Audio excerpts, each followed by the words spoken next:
I woke up from anesthesia to an empty house and a note on the counter that said they'd be gone. Just a few days. My phone buzzed with photos of snow, lifts, smiles. Proof that recovery was something they'd scheduled around, not committed to. I moved carefully, counting steps, learning how quiet pain can be when no one is listening. Neighbors checked in. Nurses called. I followed instructions. I documented everything. Not out of anger, but because clarity matters when promises break. They texted apologies between runs. Said it wasn't personal. Said I was strong. I believed them. About my strength, at least. I healed slowly, deliberately, noticing how absence teaches you exactly where you stand. By the time they returned, cheerful and tan, I had already made arrangements they didn't know about. I smiled when they asked if I was okay. Because recovery gave me something better than help. It gave me time to decide what happens next.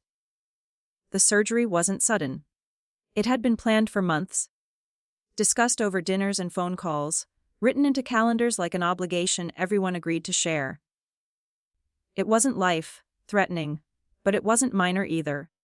The doctor had been clear: limited movement, no lifting, assistance for the first few weeks. I nodded as if I were used to being careful with my body. I wasn't. My mother insisted she would come stay with me. She said it quickly, confidently, as if there were no other option. "Of course I'll be there," she said. "You shouldn't be alone after something like this." My stepfather echoed her. They talked about groceries, medications, how they'd rearranged the guest room. I let myself believe them. That was my mistake. Daily life before the surgery moved at a manageable pace. Work was busy but predictable. I organized my apartment so everything I'd need was within reach. Clean clothes folded low, dishes moved to the counter. I even labeled drawers, half joking, half hoping I wouldn't need the reminders. My mother called often during that time, asking questions, offering advice I didn't ask for. I took it as concern. The night before surgery, she called again. Her voice was distracted, layered with background noise. I didn't think much of it then. She told me to get rest. Said she'd be there when I woke up. I hung up feeling oddly relieved, like I could finally hand something over. I woke from anesthesia to a white ceiling and a nurse calling my name. My throat hurt. My body felt heavy, unfamiliar. I asked for my phone before I asked for water. Habit, I suppose. There was a message from my mother sent an hour earlier. "Sweetheart, plans changed. We had this ski trip booked for months. We'll check on you remotely. You'll be fine." I read it twice. Then again. At home later that day, the apartment was exactly as I'd left it. Quiet. Still. The note on the counter was brief, cheerful even. A smiley face at the end. I sat down carefully, aware of every movement, every pull of stitches beneath my clothes. The pain was manageable. The absence was not. Over the next few days, I learned the rhythm of recovery alone. Ice packs. Alarms for medication. Slow, measured steps from room to room. Friends stopped by when they could. A neighbor helped carry trash. The visiting nurse was kind but efficient. In and out like this was just another stop on her route. It was. My mother sent photos. Snow, covered mountains, a lodge fireplace. Her words were light, apologetic in tone, but not in substance. "You're strong," she wrote. "You don't really need us hovering." I didn't reply right away. I wasn't angry. I was tired. There's a difference. Lying awake at night, staring at the ceiling I now knew too well, I replayed every conversation leading up to this. Every promise spoken easily. Every assumption I'd made, because it was simpler than questioning them. One evening, as I struggled to sit up without wincing, my phone buzzed again. Another message from her, asking if I'd taken my meds. I stared at the screen, suddenly aware of how quiet everything had become. And in that silence, something in me began to shift. Recovery compresses time. Days blur together when your world shrinks to a few rooms, and a strict schedule of pills, water, and rest. I measured progress in small victories. Standing without support, showering without dizziness, sleeping through the night without waking from pain. No one clapped for those moments. They were private. Earned. My mother called every evening. Her voice was bright, almost relieved. She asked the same questions in the same order, like a checklist. Pain level, appetite, sleep. I answered honestly but briefly. I didn't describe the strain of bending to load the dishwasher or the fear of slipping in the bathroom. I didn't tell her how long it took me to put on socks. Some truths don't need witnesses. She talked about the trip, the snow conditions, the view from the lift, how good it felt to get away after such a stressful year. I let her talk. Listening has always been easier for me than interrupting. When she said, "We'll make it up to you," I asked, calmly, "How?" There was a pause, not a long one. Just enough to reveal the absence of a plan. "We'll figure it out," she said. I knew then that nothing was coming. Not really. Work emails trickled in, carefully worded. I'd set boundaries before surgery. No deadlines, no calls unless urgent. They respected that. The contrast wasn't lost on me. People who had no obligation to care for me were doing so precisely. The ones who promised everything were offering words instead. On the 5th day, a billing notice arrived. Insurance covered most of the procedure, but not all. I logged into the portal, reviewed the charges, and paid the balance without hesitation. Independence can be expensive, but it's predictable. I prefer predictable. That evening, my stepfather texted, "Hope you're being good and resting." A photo followed, him in ski boots, grinning. I didn't respond. I began keeping notes. Nothing dramatic. Dates. Messages.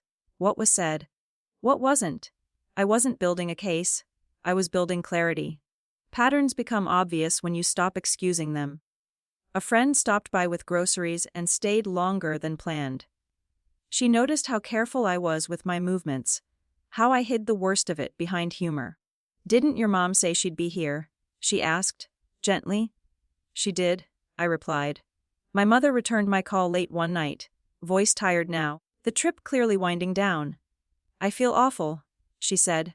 "I keep thinking about you alone." I wasn't alone, I said truthfully. I was just unsupported. Silence stretched between us. "You know what I mean," she said. "I do," I replied. And I did. She meant physically alone, not emotionally. The distinction mattered. After we hung up, I sat in the quiet and realized something unsettling. I felt calmer than I had before the surgery. Not because things were easier, but because expectations had finally aligned with reality. The body heals when given time. So does perception. The next morning, I scheduled a follow-up appointment and arranged transportation that didn't involve family. It felt decisive. Clean. As I closed my laptop, a message came through from my mother. "We'll be home soon. We need to talk."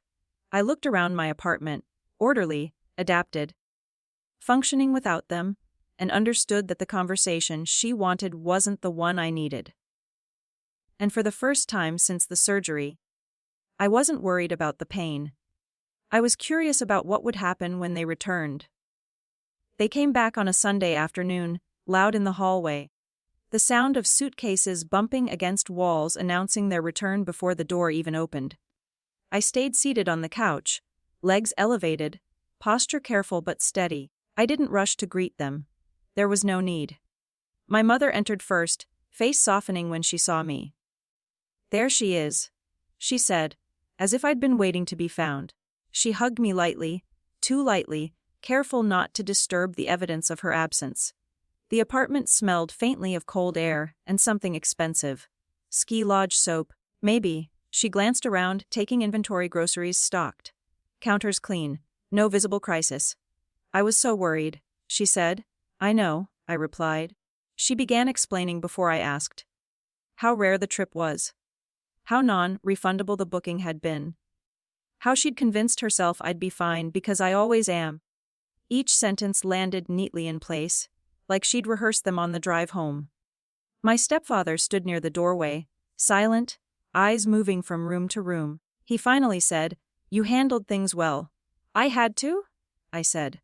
That was the truth, stripped of accusation. Over tea, my mother asked what she could do now. The question was genuine, but late. Timing matters more than tone. "I've already adjusted," I told her. "Everything I needed during recovery is in place." She frowned slightly. "Adjusted how?" I explained, calmly. The visiting nurse schedule I extended on my own. The neighbor I now paid weekly to help with errands until I was fully mobile. The emergency contact I'd changed. The legal paperwork I'd updated while lying awake at night. Documents I'd postponed for years because they felt unnecessary. Her expression shifted. Not guilt exactly, but surprise. Systems had moved without her. "You didn't tell me," she said. "You were busy," I replied. That stung more than anything I could have said directly. She looked down at her cup, then back at me. "I didn't think you'd take it this far." "I didn't either," I said. "But here we are." There was no argument, no raised voices. Just the uncomfortable awareness that something had changed shape. Before leaving, she asked if I needed help with anything else. I considered the question carefully. Then I shook my head. "No," I said. "I'm covered." After the door closed, I sat alone again, listening to the quiet return. My body still ached, but my thoughts were clear. Recovery had given me more than healing. It had given me a map of who shows up and who assumes you will. Later that night, I received a message from my mother. "I hope we're okay." I stared at it for a long time before responding. "We are," I wrote, just differently. And as I set the phone down, I knew the last adjustment was still ahead. One that didn't require confrontation. Only consistency. Consistency is quiet. It doesn't announce itself or demand agreement. It simply repeats until it becomes the new normal. In the weeks that followed, I continued exactly as I had begun. Handling my recovery, my schedule, my life without leaning back into old habits. I didn't stop answering my mother's calls, but I stopped filling in the emotional gaps she left open. I didn't offer reassurance before it was asked for. I didn't soften facts to make them easier to swallow. When paperwork arrived that required a medical proxy update, I completed it without hesitation. When financial forms needed revising, I revised them. Every decision was practical, legal, clean. I wasn't punishing anyone. I was removing uncertainty. My mother noticed, of course. She always does, just later than she should. One afternoon, she asked why certain things had changed. Why her name wasn't listed where it used to be. Why she wasn't looped in. I needed reliability, I said. Not availability. She didn't argue. She couldn't. The language was neutral, factual, the kind that leaves no room for emotion to hide in. Our relationship didn't end. It recalibrated. She became more careful with promises. More specific. Less confident in assuming I'd manage if she didn't. The ski trip was never mentioned again, but it lived quietly between us, shaping what came next. Physically, I healed. Strength returned in stages, first to my body, then to my voice. I stopped minimizing my needs, stopped saying, "It's fine," when it wasn't. People adjusted quickly when I did. One evening, months later, my mother asked if I trusted her. I thought about the question longer than she expected. "I trust patterns," I said finally. "And I trust myself to respond to them." She nodded slowly. That was the closest we came to an apology. The truth is, I didn't need revenge. I needed clarity, and clarity came when I was forced to stand alone and realized I could. They left me during recovery, yes, but in doing so, they gave me something far more permanent than help. They showed me exactly where not to place my weight again. And once you know that, you don't need anger. You just adjust and keep walking forward.